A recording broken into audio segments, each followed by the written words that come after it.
예수님이 걸어가신 십자가의 길을 함께 걸어가는 고난주간을 보내고 있습니다. 마태복음을 통해 그려지는 예수님은 아주 노골적이다시피 한 가지 주제를 드러내고 있습니다. 말씀의 성취, 말씀대로 되어진 것. 하나님 아버지의 뜻이 하늘에서 이루어졌듯이 땅에서도 예수님을 통해 이루어지는 것, 바로 그것입니다. 그리고 그 정점이 바로 십자가와 부활입니다. 그렇다면 우리의 인생의 목적과 방향성은 무엇일까요? 예수님이 내 삶의 주인이 되시고 예수님을 닮고 예수님이 걸어가신 길을 걸어가겠다는 것이 우리 신앙의 고백이지 않습니까? 그러면 내가 바라는 것, 내 목표, 나의 생각과 내가 옳다고 여기는 것이 예수님의 능력으로 이루어지는 것은 아닐 것입니다. 지금까지 살아온 나의 삶, 좋았던 것과 싫었던 것, 힘들고 외로웠던 모든 시간들과 더불어 지금 이 순간과 앞으로의 예측할 수 없는 여정까지 내 인생이 말씀대로 되어지고 이 작고 보잘것없는 나의 삶을 통해 하나님의 뜻이 이 땅에 이루어진다면 그것이 참된 우리의 인생의 목적과 방향성이 아닐까요? 그렇다면 내 신앙생활의 정점은 십자가에서 나도 죽는 것, 그리고 주님의 부활에 나도 함께 살아나는 것이라 할 수 있겠습니다. 오늘 본문 27절은 이에로 시작합니다.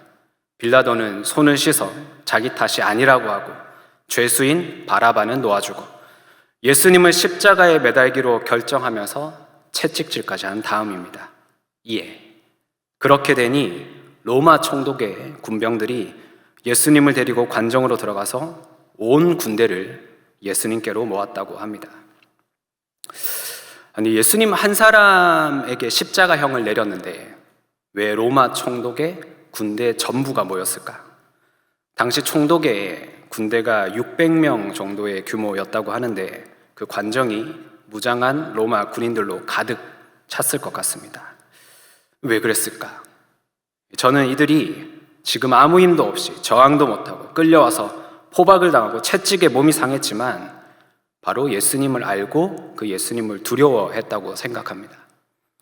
예수님이 하나님의 아들이심을 증명하셨던 수많은 기적, 이적, 초월적인 능력들을 보았고 들었고 경험했기 때문에 사람 한 명에게 그 형을 집행하는 정상적인 모습은 아닌 것 같습니다.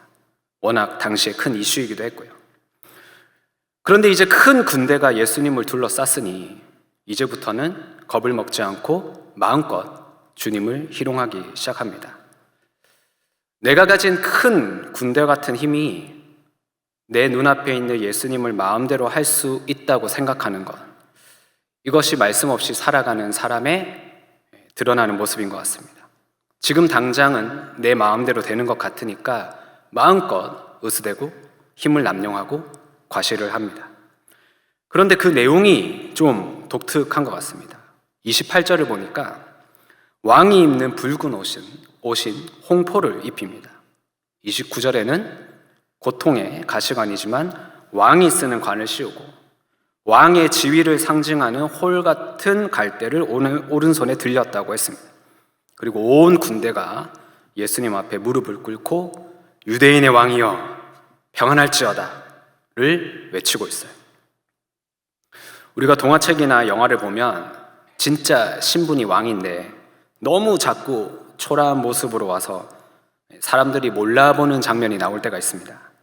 그래서 마음껏 무시하고 하대하고 괴롭혔는데 나중에 보니까 진짜 그 나라의 왕이었어요. 자기가 왕이라고 그렇게 증명할 때 막 악하게 굴고 못되게 굴었던 사람은 벌을 받고 그래도 그 사람을 믿어주고 도와주고 착하게 군 사람들은 상을 받는 이야기로 흐르곤 하잖아요. 그런데 만군의 왕이신 우리 예수님의 이야기는 조금 다른 것 같습니다. 이사야 53장 2절에서 4절까지 말씀입니다. 우리 함께 읽겠습니다. 그는 주 앞에서 자라나기를 연한 순각, 마른 땅에서 나온 뿌리 같아서 고운 모양도 없고 풍채도 없은즉 우리가 보기에 흠모할 만한 아름다운 것이 없도다. 그는 멸시를 받아 사람들에게 버림받았으며 간고를 많이 겪었으며 질고를 아는 자라. 마치 사람들이 그에게서 얼굴을 가리는 것 같이 멸시를 당하였고 우리도 그를 귀히 여기지 아니하였도다. 그는 실로 우리의 질고를 지고 우리의 슬픔을 당하였거늘 우리는 생각하기를 그는 징벌을 받아 하나님께 맞으며 고난을 당한다 하였노라. 단순히 한 나라의 왕이 아니라 우리 죄의 문제를 해결하시고 영원한 생명을 주실 수 있는 왕이 오셨습니다. 흠모할 만한 아름다운 것이 전혀 없는 모습으로 말이죠. 그 왕이신 주님이 채찍질과 주먹질을 당해 처참해진 모습으로 왕의 홍포와 왕의 관과 왕의 호린 갈대를 들고 비틀거리며 서 계십니다. 온 로마의 군대가 그의 앞에 무릎을 꿇었어요.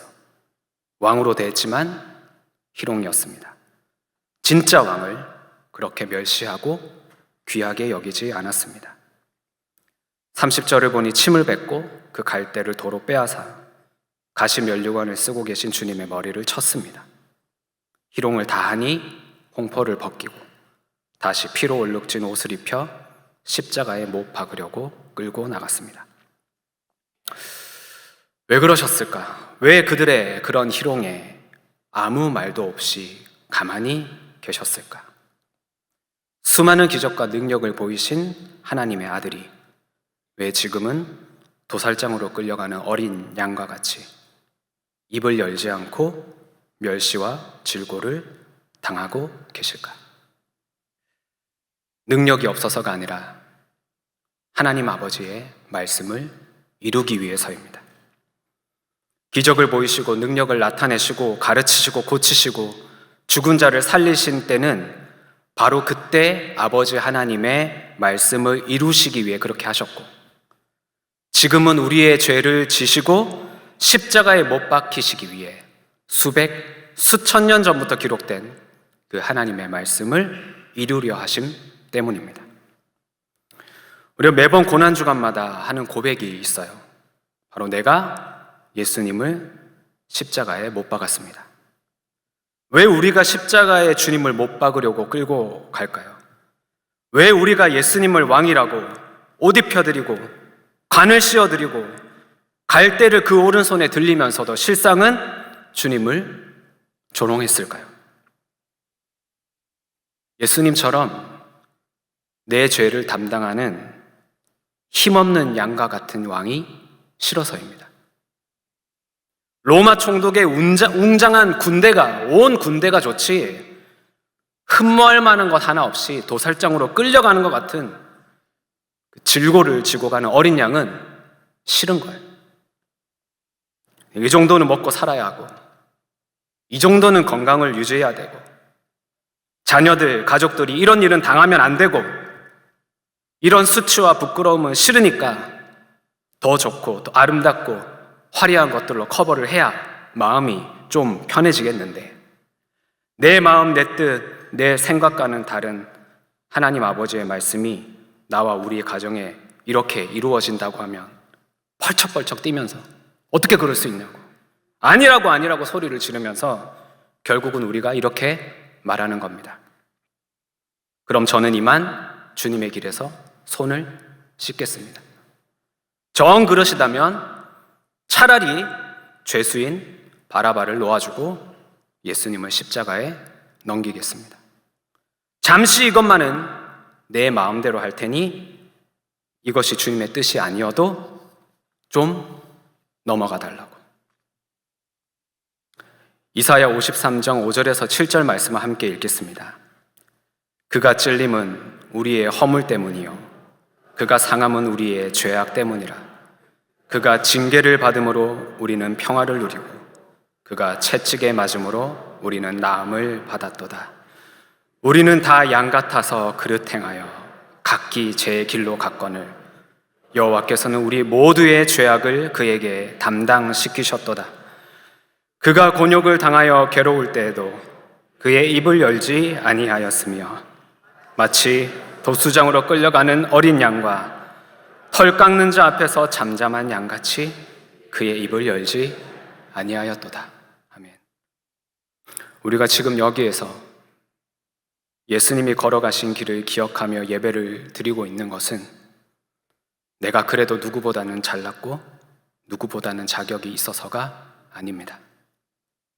우리는 끊임없이 하나님의 말씀을 거스르고 내 마음대로 내가 정한 대로 살려고 발버둥치지만 하나님의 말씀에 온전히 순종하시고 먼저 걸어가시되 잠잠히 십자가까지 가신 그 주님의 은혜로 여기에 있는 것입니다. 그렇다면 우리가 그 주님 앞에 할 수 있는 게 뭐가 있을까요? 오늘 본문 32절을 읽겠습니다.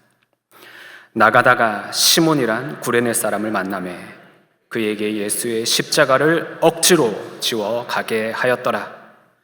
구레네는 지금의 아프리카 리비아 지역이라고 합니다. 예루살렘에서는 엄청 먼 거리죠. 구레네 사람 시몬은 멀리 떨어진 지역에 사는 하나님을 믿는 사람으로 유월절을 지키기 위해 한 달이 넘는 시간을 걸어 예루살렘에 온 것 같습니다. 그런데 결코 우연이 아닌 것이 유월절 어린 양으로 십자가를 지시는 그 예수님의 그 십자가를 억지로 지고 가게 됩니다. 우리 교회도 예배를 드리기 위해 먼 거리를 마다 않고 오시는 분들이 계시죠. 힘들고 바쁜 일정에도 늘 예배 자리를 지키는 분들이 계시죠. 맞습니다. 유월절을 지키기 위해 성전으로 나오는 것이 첫 번째이고 그 다음은 억지로라도 십자가를 지는 것입니다.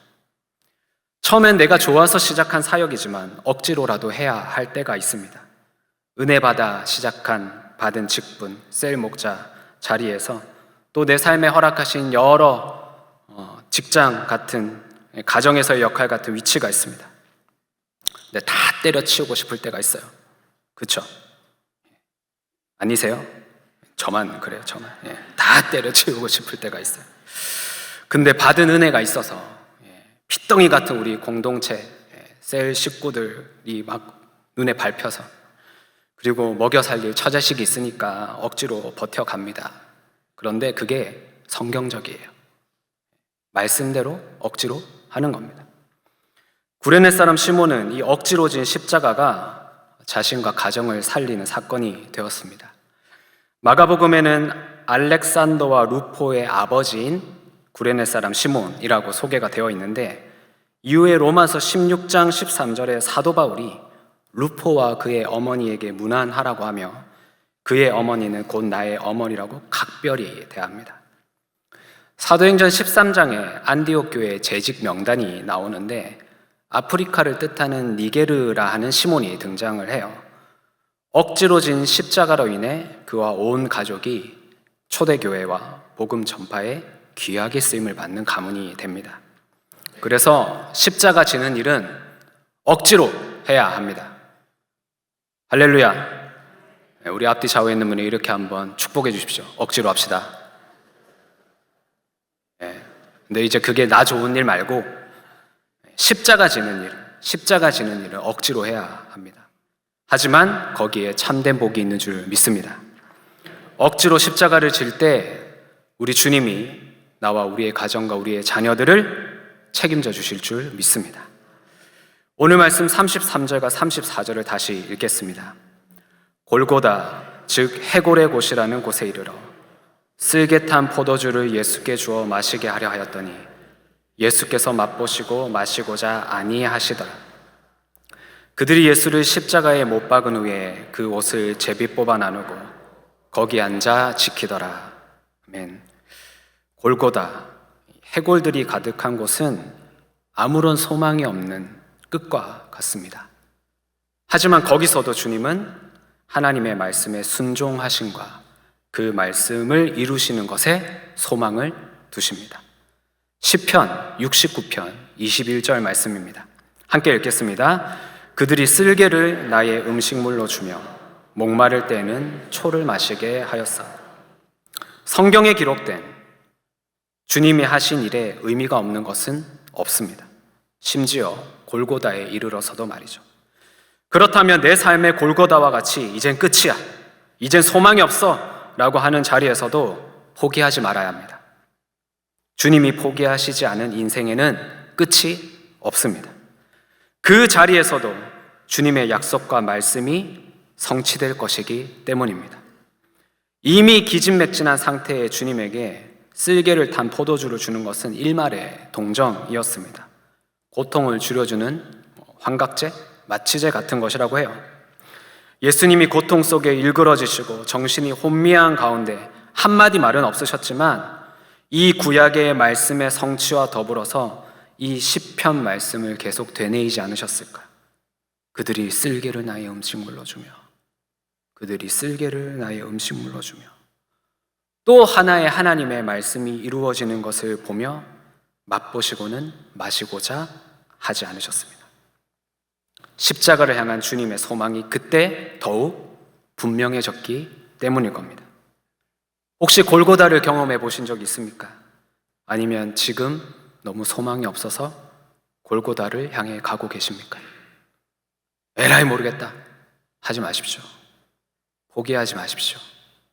거기에도 주님이 계시고 거기에도 주님의 말씀이 이루어질 소망이 있습니다.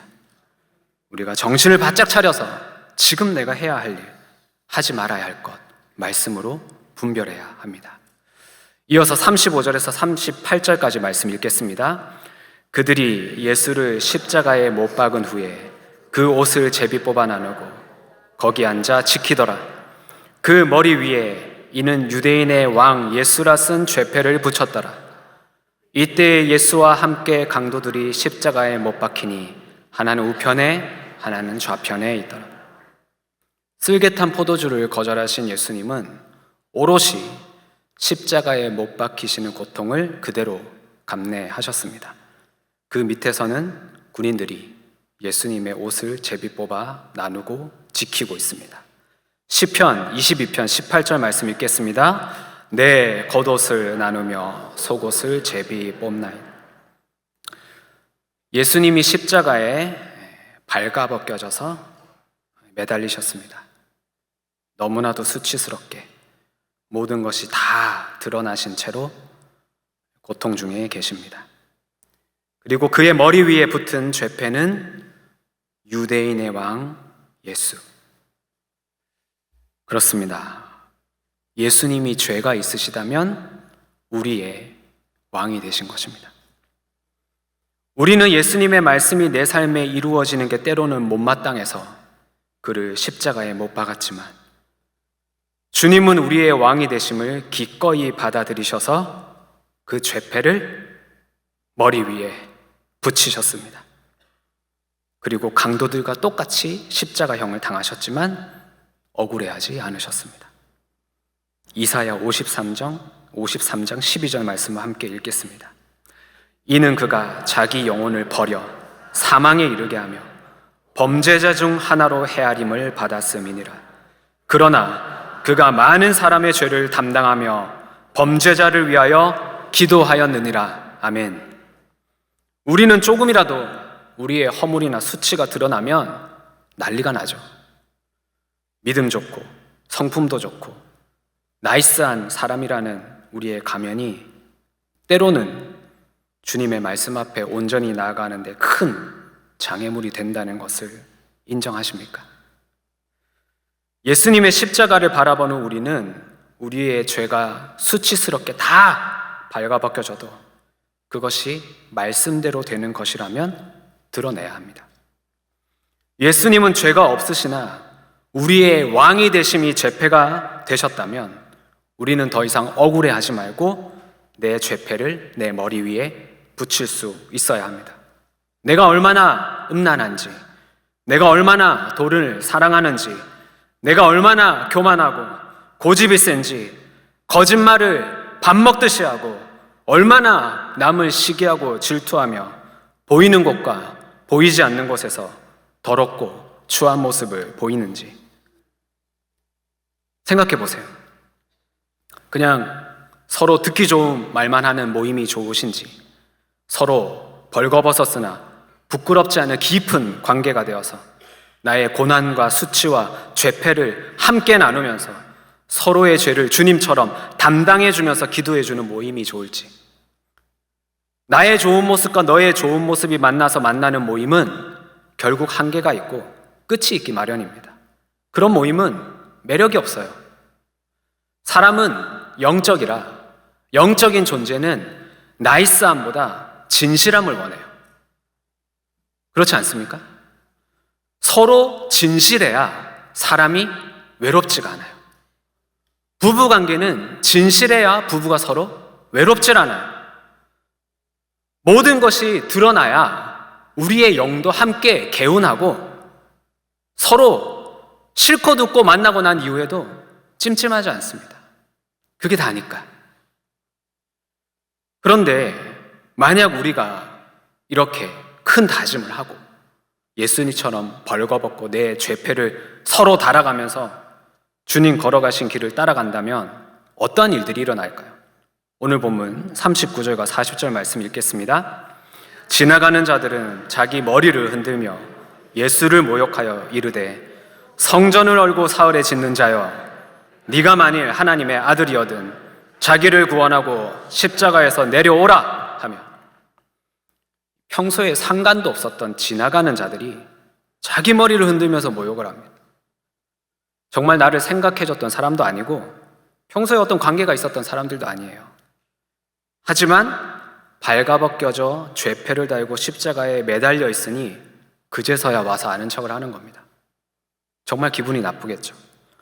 거기다가 예수님이 하셨던 말씀을 가지고 시비를 걸어요. 성전을 헐고 사흘에 짓는 자여 네가 하나님의 아들이라며 그러면 자기를 구원하고 십자가에서 내려와라. 시편 22편 7절 말씀 함께 읽겠습니다. 나를 보는 자는 다 나를 비웃으며 입술을 비죽거리고 머리를 흔들며 말하네. 그래서 우리가 주님 가신 길을 간다는 것은 꽃길만 걷는 게 아닙니다. 말씀 앞에 나를 다 드러내면 평소에 상관도 없던 사람까지 시비를 걸고 모욕을 줍니다. 그게 말씀대로 되는 거예요.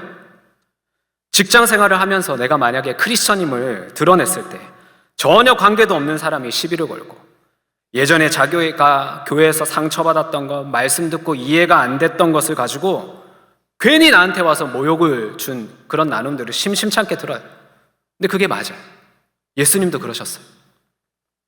41절에서 44절까지 말씀 우리 함께 읽겠습니다. 그와 같이 대제사장들도 서기관들과 장로들과 함께 희롱하여 이르되 그가 남은 구원하였으되 자기는 구원할 수 없도다. 그가 이스라엘의 왕이로다. 지금 십자가에서 내려올지어다. 그리하면 우리가 믿겠노라. 그가 하나님을 신뢰하니 하나님이 원하시면 이제 그를 구원하실지라. 그의 말이 나는 하나님의 아들이라 하였도다 하며 함께 십자가에 못 박힌 강도들도 이와 같이 욕하더라. 누군가 나의 믿음과 신앙을 가지고 시비를 걸면 마치 기다렸다는 듯이 서로 덤벼듭니다. 더구나 같이 믿는다는 사람들이 나를 안다는 사람들이 더 후벼 팔 때가 있어요. 틀린 말은 없습니다. 저가 남은 구원하였는데 자기는 구원하지 못한다. 이스라엘의 왕이다. 그가 하나님을 신뢰한다. 만약 하나님이 원하시면 그를 구원하실 거다. 하나님의 아들이라고 그렇게 떠들더니 지금 된 게 뭐냐? 꼴 보기 좋다. 이럽니다. 자기가 죄를 지어서 십자가에 같이 달린 강도들도 욕을 해요. 염치가 없어요. 그런데 우리가 살고 있는 이 세상이 그렇습니다. 세상 가치관의 사람들은 눈에 보이는 된 거, 안 된 거, 그걸로만 판단을 합니다. 사람들이 우와 하고 볼 수 있는 것, 자랑할 만한 것, 누가 봐도 부럽고 있어 보이는 것, 그런 게 있어야 하나님을 인정할까 말까입니다. 그런데 한마디 변명도 없이 힘없이 도살장으로 끌려가는 양처럼 희롱을 당하고 수치를 당하고 발가벗겨져 죄패를 달고 십자가에 달려 계시니까 도대체 이것을 보고 누가 하나님의 말씀이 이루어지고 있는 중이라고 상상이나 하겠습니까? 시편 22편 8절 말씀 함께 읽겠습니다. 그가 여호와께 의탁하니 구원하실 걸, 그를 기뻐하시니 건지실 걸 하나이다. 그러면 우리가 이 세상에서 말씀을 가지고 살아갈 때 우리 손에 가지고 있는 무기는 무엇일까요? 내가 예수를 믿어서 이 세상 사람들보다 더 잘됐다? 그런 사람도 있지만 그렇지 않은 사람이 훨씬 더 많기에 앞뒤가 맞지 않는 말입니다. 그러면 우리는 결국은 천국 갈 테니까 너희들은 이 세상 사는 만큼만 마음껏 떵떵거려라. 그거는 믿음으로 이 땅에 사는 우리들에게 너무 잔인한 말입니다. 주님이 그걸 원하시는 것도 아닐 테고요. 오늘 마태복음에 기록된 주님의 고난을 묵상하면서 왜 그렇게 구약의 말씀들을 함께 읽었습니까? 이것이 하나님의 말씀대로 되어진 것이라는 걸 나타내기 위해서입니다. 세상에서 자랑할 것이 생기고 두각을 나타내고 여러 가지가 이루어지고 얻어지는 것, 만약 그게 내 삶의 말씀으로 이루어진 것이라면 감사하고 기뻐하고 겸손하게 누릴 수 있어야 합니다.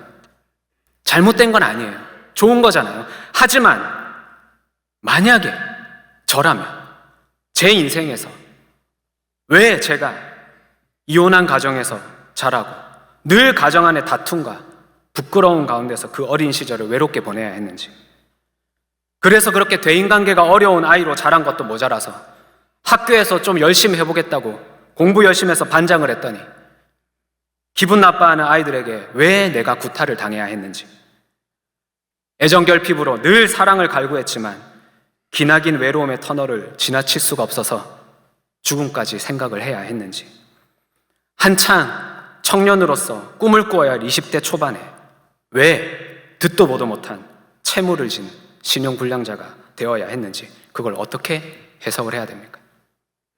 에라이 모르겠다, 이렇게 된 거 내 마음대로나 살아보자, 그렇게 해도 누가 저에게 손가락질 사람이 있었을까요? 그런데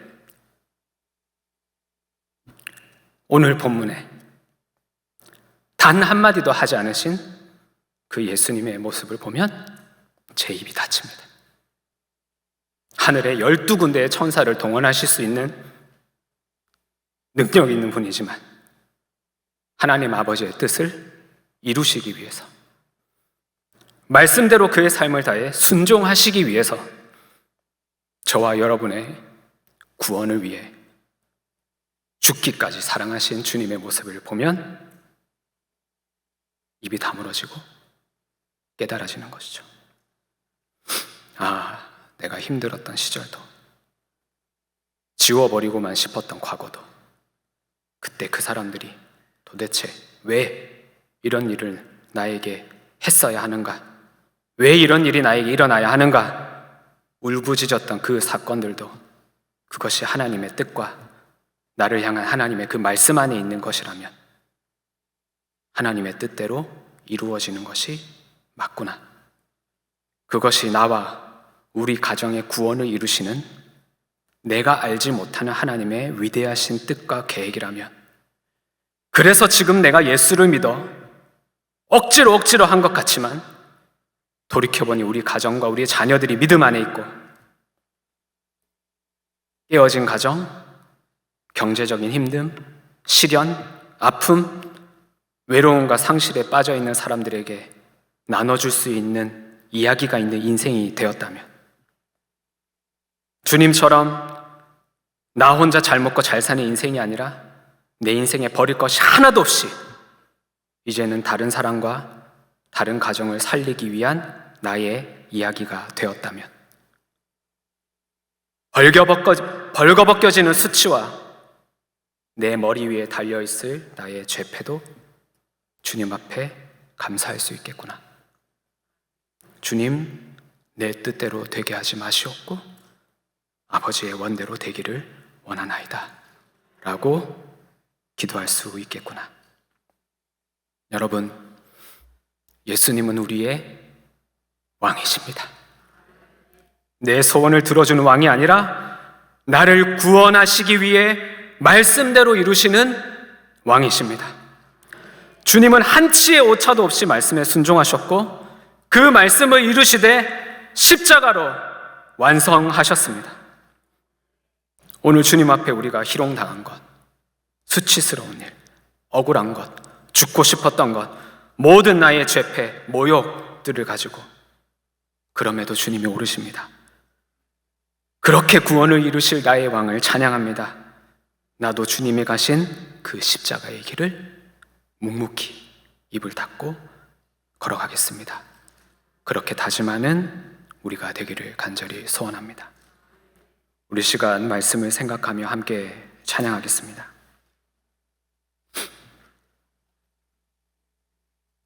내 삶에 주어진 각자의 십자가가 때로는 너무나도 억울하고 힘들고 지기 어려울 때가 있습니까? 그래서 주님이 먼저 지고 가셨습니다. 그 십자가를 우리가 믿음으로 지고 가기를 원합니다. 십자가를 질 수 있나 주가 물어보실 때 죽기까지 따르오리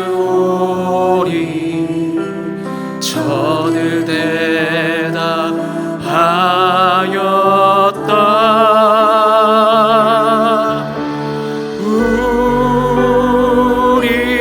우리의 심령 주의 것이니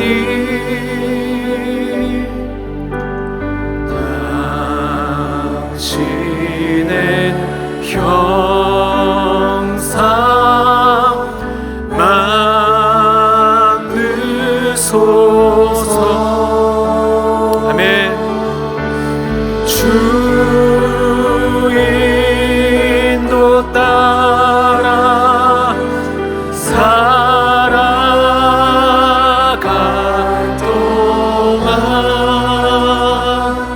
사랑과 충성 늘 바치오. 십자가를 질 수 있나 십자가를 질 수 있나 주가 물어보실 때 죽기까지 따르오리 성도 대답하였다.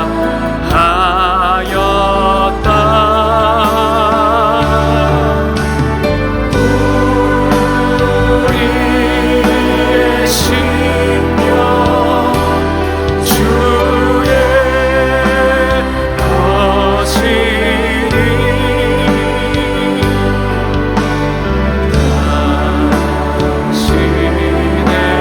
형상 만드소서. 예수님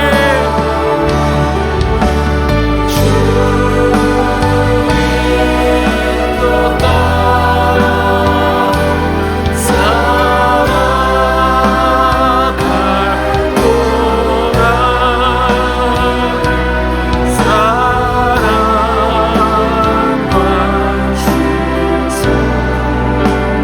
늘 바치오. 우리 두 손을 높이 들고 우리의 심령 주의 것이니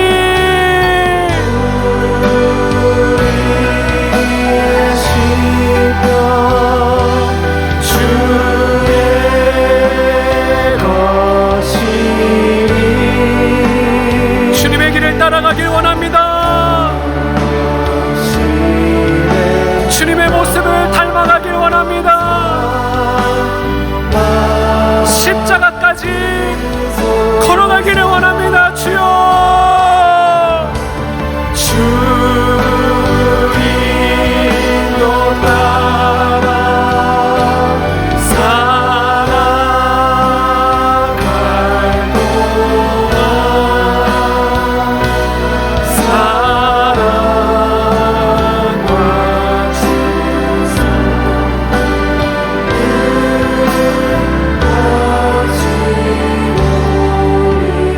바치오리이다. 우리 시간 주님 앞에 회개하며 나갑시다. 주여, 주의 말씀이 내 삶에 이루어지는 것이 싫어했던 저를 용서하여 주시옵소서. 주여, 나의 입술이 부정하오니 주여, 아무 생각도 없이 내뱉었던 그 믿음 없는 말들을 용서하여 주시옵소서. 함부로 주님에 대해서 판단하고 교회에 대해서 판단하고 다른 사람을 정죄하고 내 인생에 대해서 비관하고 내 마음대로 되지 않아서 분노하며 원망하며 함부로 얘기하고 함부로 삿대질을 하고 함부로 정죄하고 비판했던 내가 주님을 못 박은 죄인입니다. 이 작은 나의 인생에도 하나님의 말씀이 이루어질 수 있다면 주여, 우리가 십자가 앞에서 간절히 구하오니 말씀대로 이루어지는 복을 허락하여 주시옵소서. 억지로라도 십자가를 짊어질 때 나와 우리의 자녀들과 우리의 가정을 지켜주실 줄 믿습니다. 우리 주여 부르짖고 기도하겠습니다. 주여, 주여.